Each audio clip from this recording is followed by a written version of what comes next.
left brain does a lot of things for me, and this is a very good example. Is there anyone in here who signs for the hearing impaired? Is there anyone in here who has attempted to learn to sign for the hearing impaired? Anybody?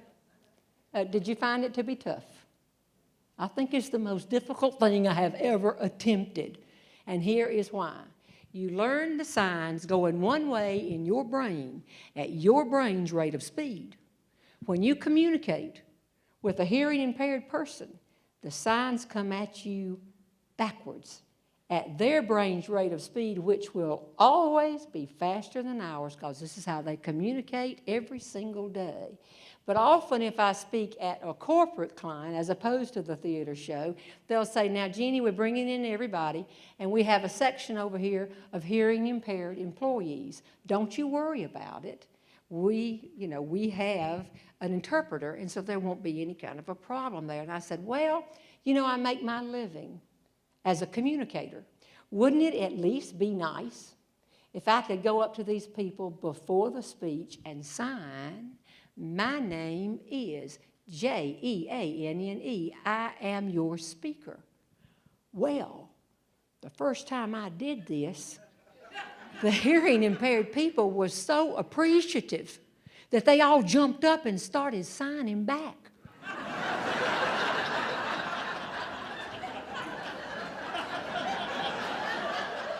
And when they finished, I did all I knew again. My name is J.E. And I felt like a fake because I had implied by marching myself up there that I knew more about this than I really know.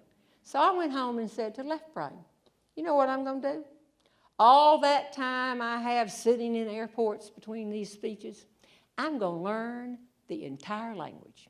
And one night, I am going to sign a complete story and not speak it and let the people that they work with every day sit there and wonder, what are they talking about? And left brain said, well, honey, if you're going to learn it, I'll learn it too, and you can have somebody to practice with. Oh. He attacked learning sign language. He made 1,800 flashcards,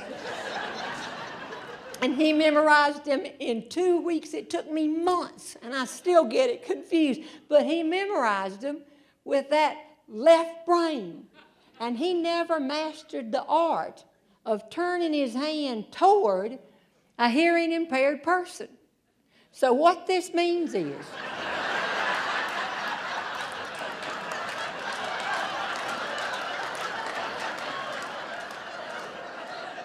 if we are talking with any of our friends who is hearing impaired, they have to walk along behind me.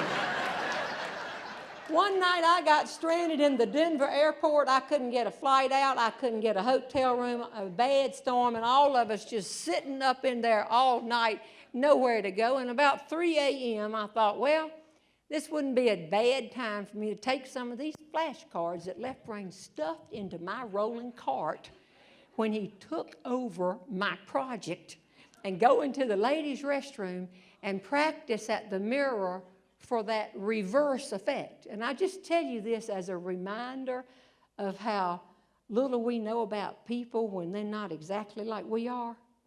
2 teenage girls came in, and they saw me standing there practicing. And they started giggling, just stopping, and went around the corner. And one of them said, what's she doing? And the other one said, don't you know anything? She can't hear. She's talking to herself.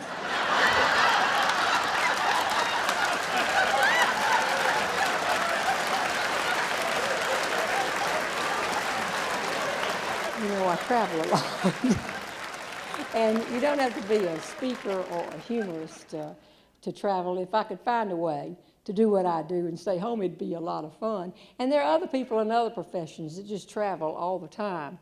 And when we do that, you really cherish your days at home. And you know you can be home around holidays. Christmas and Thanksgiving and all of those days for sure, but also 4th of July, Memorial Day weekend, all of those. And as they begin to get closer, I start thinking, oh, now this is what I'm going to do when I'm home. I'm going to clean out all those closets and do all these things. And it rolls around, and so your time is completely taken care of. Well, the 4th of July was rolling around, and I came through town. I was leaving, but I was going to be back. And my assistant of 33 years, Tony Meredith, Queen of the Tickets, came in, had a little slip of paper in her hand, and I could see some numbers on it. When you worked together 33 years, sometimes you just cut to the chase. She came in and she said, Jeannie, do you know Lola Gillibard? And I said, no, I don't know Lola Gillibard. You don't know Lola Gillibard? I said, I don't believe I do. That's what I said. I don't know her. Do you know Hank Gillibard? Tony, I don't know Lola and Hank Gillibard. Well, they know you. They're from California, Lola and Hank Gillibard. Oh, I thought you were talking about Lola and Hank Gillibard from Boise. I don't know these people, Tony. Well, they're coming to North Carolina next week over the 4th of July, and Lola is a speaker. And here's the deal. She's from North Carolina. Her southern accent is more southern than yours. They're coming here to see relatives. She wants to be a humorist full-time, and she wants to go and take you and Left Brain to dinner and discuss how to get in further into professional speaking. I said, not next week. No. Not next week. Next week's planned. You'll have to call her, Tony, and just tell her, I can't do that next week. I'd love to talk with her any other time, but not next week. Tony said, you want me to call this woman and tell her that you don't have time next week, not breakfast, dinner, supper, coffee, no time to meet with her. And I said, that's right. She said, well, I'm not going to do it. Here's the number. You call her. I'm out of here. And she left. So I looked at the number and I said, she's right. This is my responsibility. And I went upstairs to Left Brain and I said, do you know Lola and Hank Gillibard? And he said, no, I don't. You don't know them? Mm-hmm. Who? Lola and Hank Gillibard from California. I don't know them. Okay, the deal is, and I told him what it was. They were coming through, wanted time, blah, blah, blah, blah, blah, blah. And I said, I just can't do it next week, honey. I just cannot do it next week. So if they get the home phone number, you tell them you don't know anything about the schedule, you just don't know anything about it. He said, I know some things about some things. I said, well, I know that, but you don't know anything about the schedule. And as I was leaving his office, he said, wait a minute. Did you say Lola and Hank Gillibard? Hello? Hello? He said, they're friends of mine. You don't know them.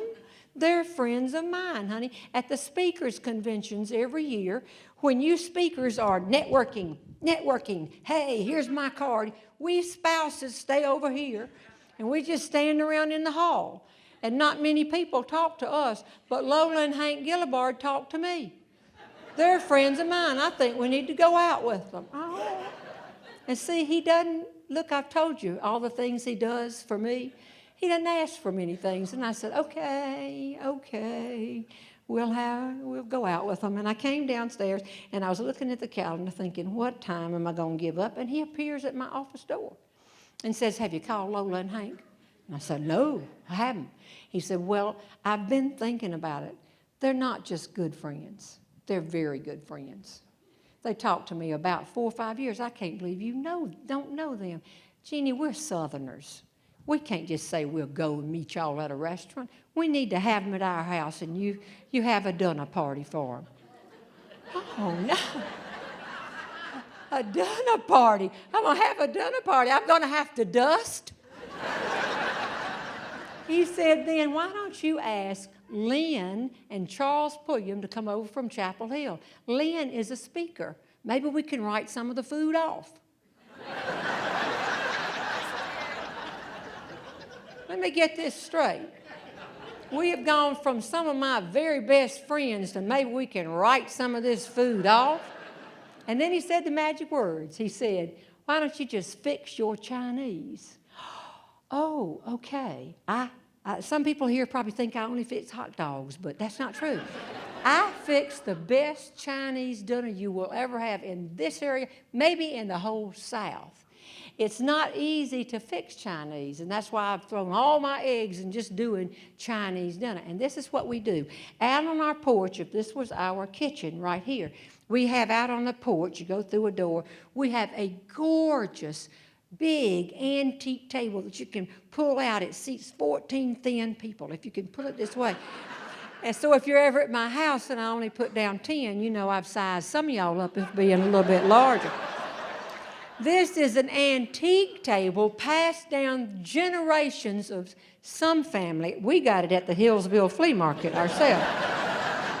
And I get it all out and put the pieces in, and then I put out my good china all around the table. I no longer have the large serving platter.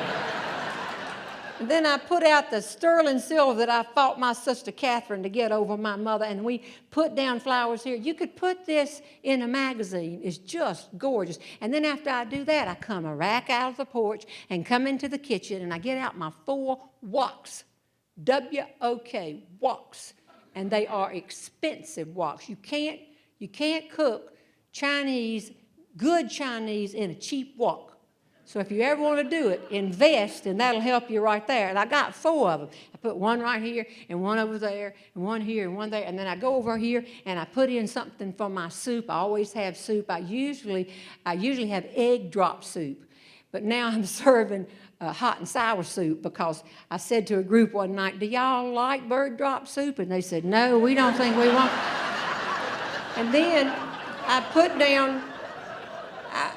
down right here a bunch of wooden spoons, because you use wooden spoons in woks. And then I put out my Chinese recipe, and I got an apron that says, born to wok. And with everything in place, about 45 minutes before the company is to arrive, Left Brain goes to the local Chinese restaurant. And he buys about $100 worth of Chinese food. And he brings it in, and we start scraping. Scrape, get it into that wok, get it over into that one, get it in that one, get it all clean, get the soup in over here. Take these white things outside so if they open the trash, they won't see it, and go on out there. And then when the company comes in, I picked up one of the wooden knobs, and I'm tapping on the wok like this. Well, Lynn and Charles arrived from Chapel Hill first.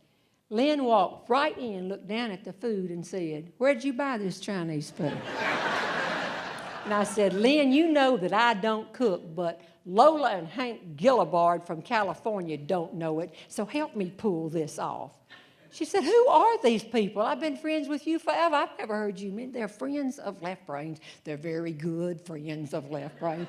He doesn't ask me to do much, so I'm helping. Just help me. They went out on the porch and were sitting there with Left Brain chit-chatting, and in come Lola and Hank. Hey, we're so glad y'all are here. Oh, I'm so glad it was over the 4th of July when I was home. Y'all come on in. Go on out on the porch with Lynn and Charles and Left Brain. I'll be out there in a few minutes. The dish I'm fixing, I got to add a few things at the end. You can't add it in the beginning. I'll be out there in a few minutes. I came in tapping on the woks, and then I sang out one sentence, and just telling you about it almost makes me hyperventilate. I said, I hope you like Chinese. And Lola said, in her southern accent, I can eat anything as long as it doesn't have a sesame seed in it. If it has a sesame seed in it, that'll bloat up bigger than your bathtub before you turn around. You'll have to put me in a bathtub and ice me down at the emergency room. I heard Lynn's feet, boom, hit the floor. She said, I'm going to help Jeanne in the kitchen. And the two of us are looking in these woks. We have no idea. Well, you look down in Chinese food sometime and tell me what's in there. You can't figure it out. And then I heard Lola again. She said the last time it happened, my throat squoze up so tight they had to put straws down my neck so I could breathe. I heard Left Brain say, boom, I'm going to help Lynn and Charles Jeanne in the kitchen. Now, we got 7 college degrees looking in these 4 woks. All of a sudden, that's it, that's a sesame seed. I said, that's a piece of rice. I know rice when I see it, that's not it. And finally, Lynn, who cooks less than I do, a woman who remodeled her kitchen and did not know for 6 months that if she opened her culinary drawer, she couldn't open her oven. There was no way to do it. Took a wooden spoon, took something out of each wok and put it there, got some of the soup, put it there, stirs around, and declares like she knows what she's doing, there's not a sesame seed in this food. Serve it. Walks back out of the porch, but before she disappears, she said, you do have some straws.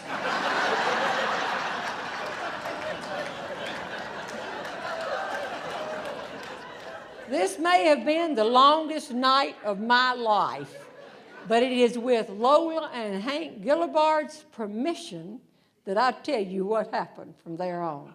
Let's pretend we're on the porch and here's the table, and you're at one end because you are left brain, and I'm at the other end because it is our house. And Lola and Hank are here, and Lynn and Charles are here, and everybody's turned toward Lynn and Jeanne because we are talking about professional speaking. Left brain's at the end just watching. Suddenly, just out of the blue, I see him go.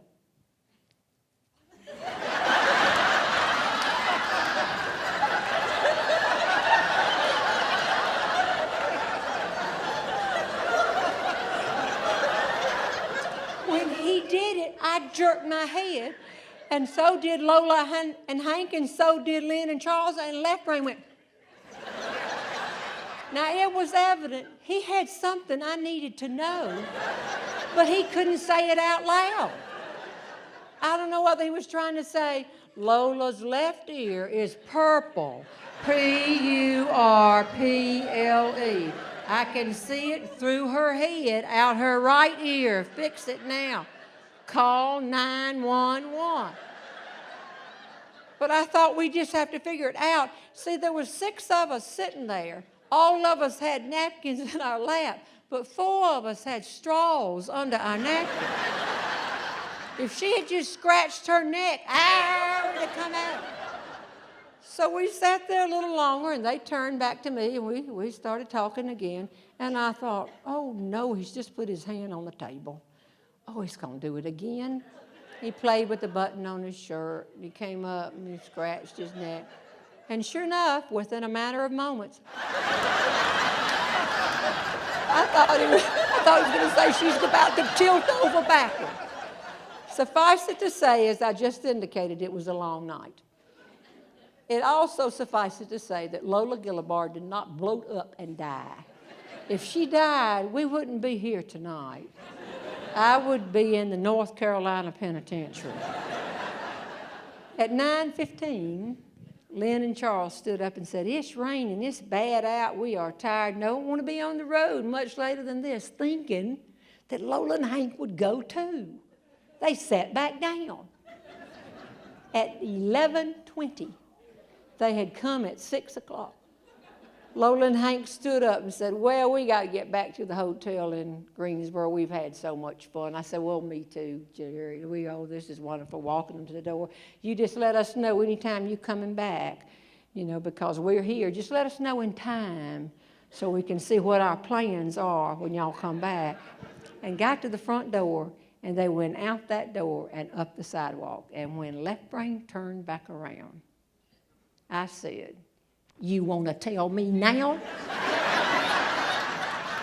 what you have been signing to me all night that you couldn't possibly speak? He said, I have been trying to tell you. It's not the people I was thinking about. I've never seen them before in my life.